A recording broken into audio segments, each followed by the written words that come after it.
Hey everyone, PJiggles here, and how about that Sephiroth guy, huh? He sure barged into Smash Bros unexpectedly a while back now. Almost literally. Pyron Mithra who? Anyways, a super cool detail they gave him that you probably already know about now is that when he wins a match, the usual grassy field with a stone center area that victory screens normally take place on is instead replaced by a ton of fire and nothing else. This is super cool on its own, but what amuses me a lot about this is that because it doesn't have to load that big grassy area, Sephiroth's victory screens load faster than every other character's victory screens. You know how when you win a match, the game freezes for a bit after game appears on screen, and then you get a little loading icon in the bottom right until it transitions into the victory screen? Yeah, that loading period actually takes less time if Sephiroth is the winner of the match. I tested a few times and the precise timing seems to vary a bit each time, but the average is around 1 to 2 seconds faster. And real quick, in case you didn't know yet, his victory screens are a reference to his incredibly iconic scene from the original Final Fantasy VII, where Sephiroth burns down Cloud's hometown of Nibelheim. Anyways, welcome back to more useless Smash Facts. Normally I try not to do this, but this is the first time I make a useless Smash Facts video directly after another. I figured I'd make an exception this time because it's been, let's just say, a while since my last video. But with that said, Happy New Year in March, and let's get into the facts. Since we were already talking about Sephiroth, he is the only fighter in the game whose fighter spirit is so big that it goes off screen in the spirit list, and it's all thanks to his huge sword, the Masamune. What's funny is that if the dropout menu on the right wasn't there, he wouldn't be passing the border, so I guess he got lucky on that front? The only other fighter spirits that come close to passing the screen borders are Ridley because of his Meta Ridley ult, and both of Joker's fighter spirits because of Arsene's wings. Interestingly enough, all three of these characters feature wings in some form. While Sephiroth is the only fighter spirit to actually pass the screen border, there are a few other spirits to do the same. Have fun checking out which ones. Okay, fine. Ganon, Loftwing, Calamity Ganon, King of Red Lions, Parasite Queen, Galactonite, Leaf Fire Emblem, Sahelanthropus, Gamora, Rodin, the Infinite One, Father Baller, Dracula, Darkon, Harry, Phantom Thieves of Hearts, Dimitri 5 years later, Fire Emblem, and Bahamut Zero. Only at PJiggles do you learn information this useless. Since we're talking about spirits right now anyways, and Pyron Mithra joined Smash recently as well, let's talk about censored or changed spirits real quick, and then we'll move on to non-spirit related stuff. Because I'm going to be talking about censored material for a bit, I'll be mentioning and showing some slight sexual themed stuff that may clash with Super Smash Bros. Ultimate's age rating, so if you don't wish to see any of that, please skip ahead to this timestamp to get past this portion of the video. Mithra's original spirit is probably the most famous censored spirit in the game. Normally the chest part of her outfit has a cutout in it so you can see her cleavage, but in Smash they covered it up by extending the cloth of her outfit upwards and colored her legs darker to make it look like she's wearing black tights.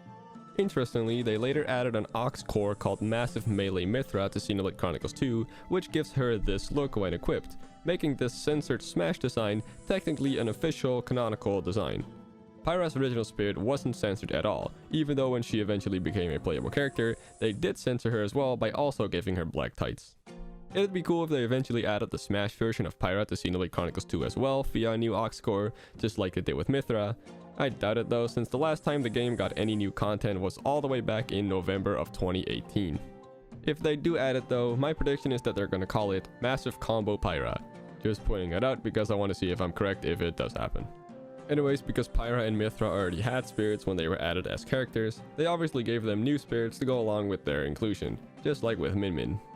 The artwork used for their fighter spirits come from this page from a Japanese Xenoblade 2 artbook, which the figurines Sakurai later showed off are based on. The original artwork wasn't censored of course, so when they added it to Smash, they obviously censored it too. But only Mithra's for some reason, not Pyra's. I don't really understand why, since you can switch between the artwork and the Smash render on the fly, and then clearly see that it's not completely the same design. But whatever, it's no big deal. There are 4 more spirits that were censored in some way in Smash. The first one is Camilla. Known for her large bust size and sexual allure, they moved her hair in front of her somewhat exposed chest in the artwork used in Smash to cover her skin up a bit more. Samurai Goro has the rising sun flag emblem removed from his cap and replaced with the Japanese kanji for samurai. This is probably because the symbol is linked to historical events that negatively affected China and Korea in the 19th century. The same change was made to Ryuji's artwork since he originally has the same emblem on his shoes. This was also the case in the Chinese and Korean versions of Persona 5, but instead of replacing it with something else, they just straight up removed the emblem from his outfit entirely. And lastly, in Dracula's artwork for Castlevania Symphony of the Night, which is what they used for his spirit, his cape turns into a puddle of blood at the bottom. This blood has been removed in Smash. Now there's one strange case where it's debatable if it was censorship or not, and that is Tharja's spirit.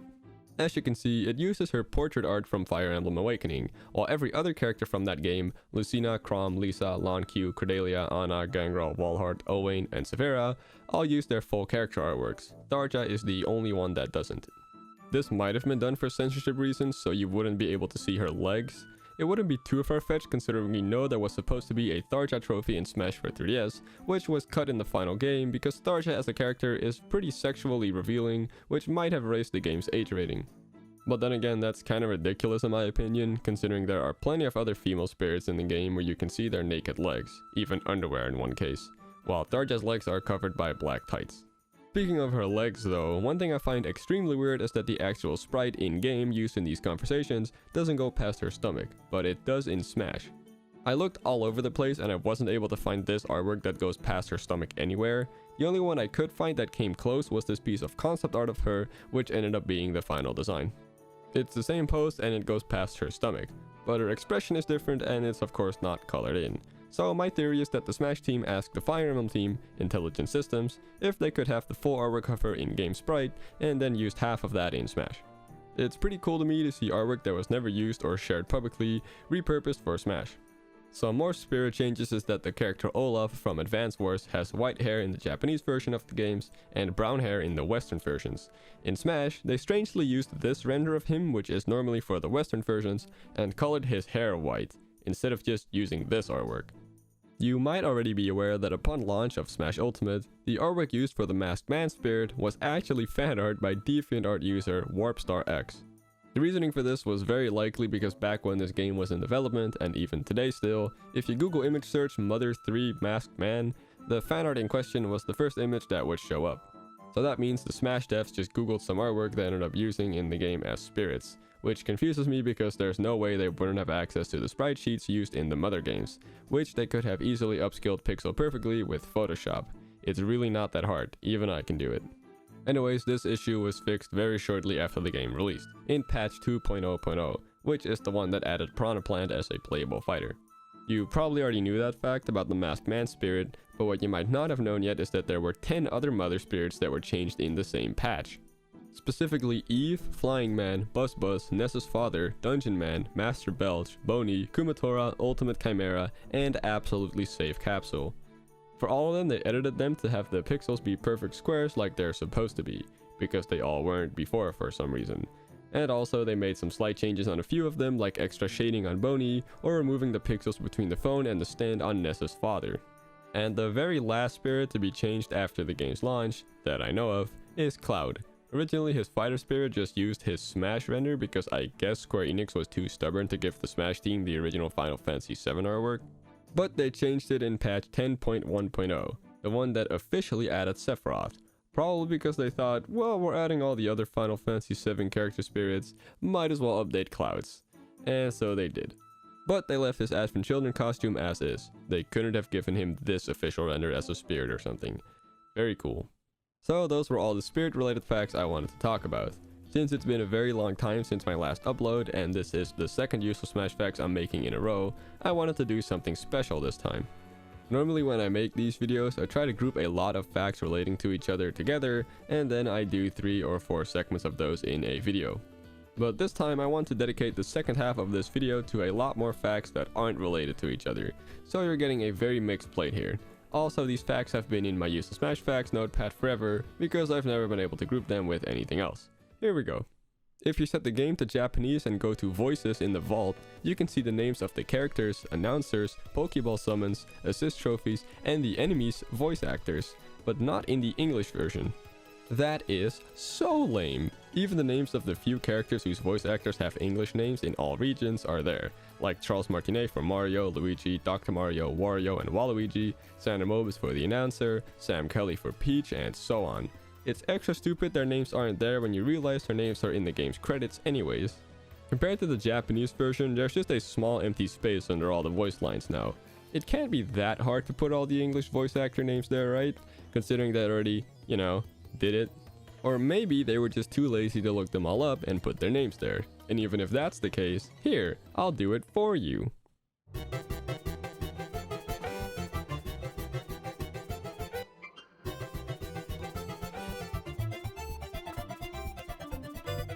Also, since I'm mentioning the voices menu, Cloud's Advent Children costume has its own section now since Sephiroth was added, because he has 11 new grunts with his new Final Smash in that costume.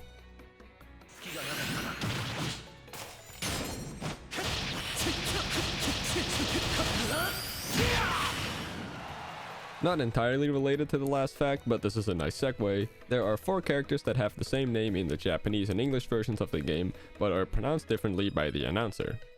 Lucina, Lucina, Simon, Shimo, Richter, Richter, King K. Rool, King Cruel. This is obviously because things are pronounced differently in different languages. I just think it's interesting to hear the exact same announcers say the same things in different ways. And that was this episode's Twitter fact. In case you don't know, before I post one of these videos, I always post a tweet like this and let people guess what the fact is. This time the first person to get it right was the Robo Birdie, and apparently this one was mega easy because they posted their answer almost immediately after I posted this tweet. So I still have yet to make one of these posts where nobody gets the answer right. One day. Anyways, moving on. This has to be one of the weirdest facts I've ever discovered, but Dark Samus and Violet's announcer calls are a tiny bit louder in the Japanese version compared to the English version. Dark Samus, Dark Samus, Violet, Violet. The Japanese version literally has separate files for these calls, even though their names are pronounced the exact same. It's the same recording. The second file is just a little bit louder. Mewtwo has the exact same thing but in the European version. I really don't understand the reasoning for this, but it's how it is. Mewtwo! Mewtwo! And one more thing. Male Byleth and female Byleth have slightly different names in Japanese. Male Byleth being Beruto and female Byleth being Berusu. They even wrote their names differently in the Japanese reveal trailer accordingly. But strangely, both their names are still pronounced as Byleth in the Japanese version, which would just be the wrong name over there, wouldn't it? Violet! Violet! It is also completely possible that in Japanese, you can call them both still Byleth and somehow be correct. Japanese is a very different language and I don't know anything about it. Since on the character select screen it still says Byleth, but when swapping alts, their names still change between Beruto and Berusu. Stages, they're cool. Smash Ultimate has a lot of stages, and when I say a lot of stages, get your magic marker ready and highlight the crap out of that word, because this stage list is insanely impressive when you really think about it. In my humble opinion, the stages are just as, if not more impressive than the character roster, simply because of the fact there's way more of them, and pretty much all of them require a lot of modeling, and sometimes even some animations. Some stages are just beautiful too, so I really think the stage list in this game doesn't get nearly as much credit as it deserves. But because there are so many different stages, there's bound to be some mistakes, or oversights in some. Let's look at a few of those. The flag at the end of Mushroomy Kingdom blows to the left, meaning the wind on the stage is going left. But character models with long hair or capes or something like that conflict with that, since those all blow to the right. The mirror in the back of Wii Fit Studio doesn't show the sprites in Pac-Man's Up Taunt. I thought maybe this had something to do with them being 2D or pixelated, but the boss Galaga and special flag items appear just fine. So, I don't know. Maybe they didn't want to render a back sprite for them, or they didn't want to just flip the sprites. Either way, it's a little strange to look at. You know the portals in the background of Magicant that shows some of the events from Earthbound Beginnings and Earthbound? One of the events is Ness and his gang in Saturn Valley, talking to Dr. Andonuts, then a Mr. Saturn, and then walking off screen. If you position the camera far enough to the left, you can see that they didn't make Ness and company walk far enough off screen at all. And you can see them stack on top of each other, and then pop out of existence and back into existence at the bottom. Also, Ness just kinda starts looking upwards at the end for no reason. Another event shows Ness and Paula walking through the town of Threed, talking to an old lady, and then walking off again. There's a zombie enemy visible here, and for some reason its sprite is completely wrong from what it looks like in Earthbound. There's two types of zombie enemies in that game, urban and farm. The farm zombie doesn't have an overworld sprite, and yet the one in Smash has orange hair and slightly lighter skin like it.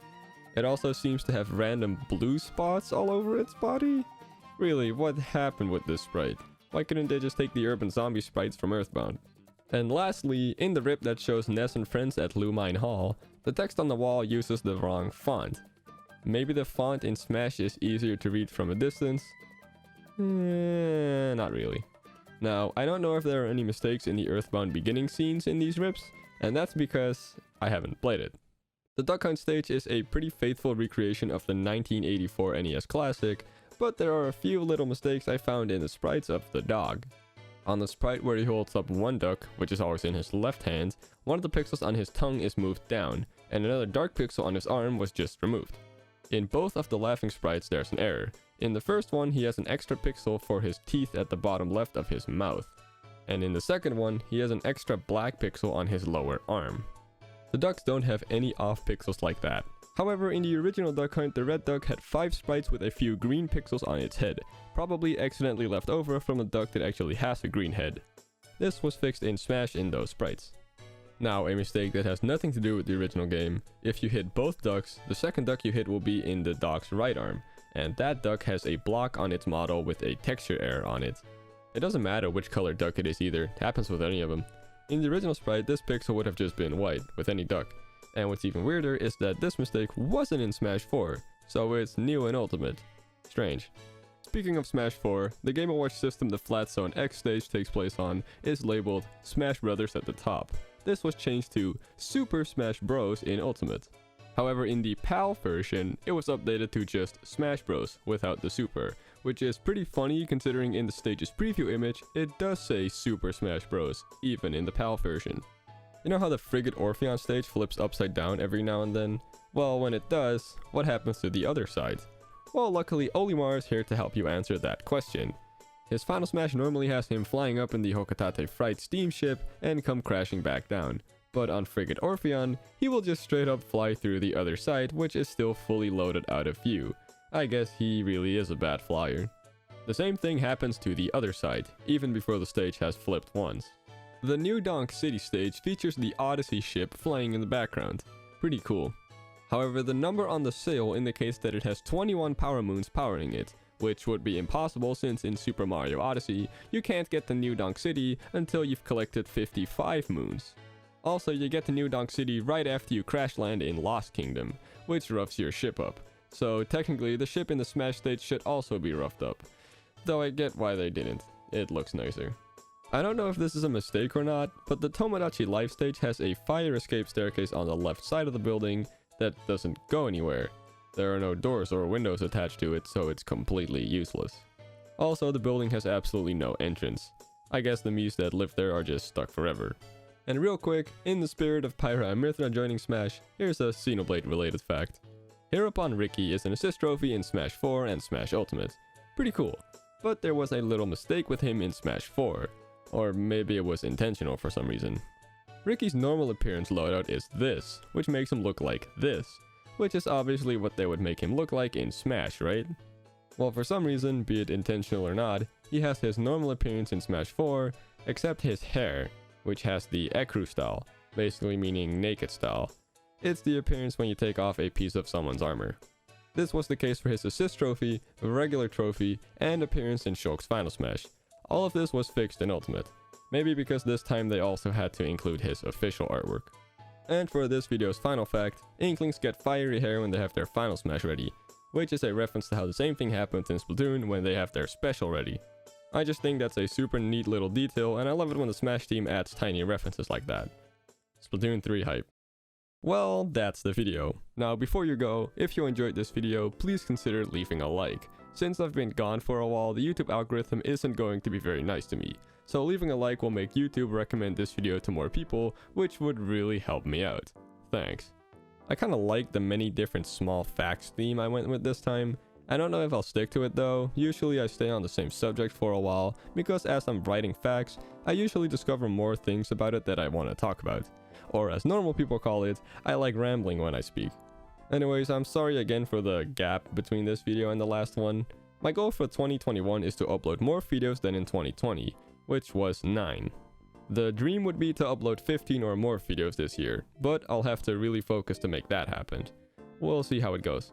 Anyways, thanks so much for watching and thanks for being patient. I haven't said this yet in a video, but ever since Use of Smash Facts 4, I've been taking and using some facts submitted to me in my Discord server. Since this episode spotlighted a lot of small individual facts, there were more user submitted facts than usual. If you want to see which facts throughout the series have been submitted, check out the text channel Heroes of USF in my server, or submit your own if you want, link in the description. Thanks again for watching, I hope you have a fantastic day, and to see you soon. And by soon I mean fairly soon. Bye!